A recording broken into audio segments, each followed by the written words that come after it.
मटियारी में खोसा बरादरी का पुलिस पर नौजवान कमरदीन खोसे की गुमशुदगी के खिलाफ एहतजाजी मुजाहरा किया गया।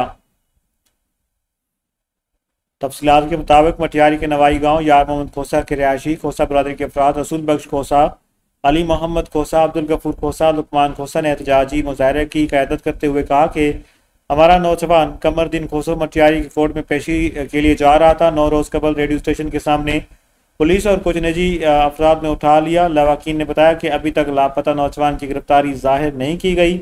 लवाकिन ने मीडिया से बातचीत करते हुए कहा कि नौजवान की जिंदगी को खतरा है, जबकि कुछ बासर अफराद से इख्तलाफात भी हैं। SSP मटियारी से मुलाकात के बाद भी कुछ नहीं हुआ। SSP मटियारी के मुताबिक नौजवान कमरदीन खोसो मटियारी पुलिस के पास नहीं है तो फिर किधर है? अगर कोई मुकदमा दर्ज है तो उसे कोर्ट में पेश किया जाए।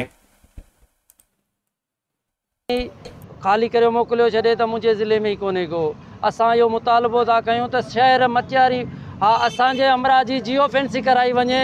सरज़मीन जी जियो फैंसीअ में असांजो अमराजी नथो अचे।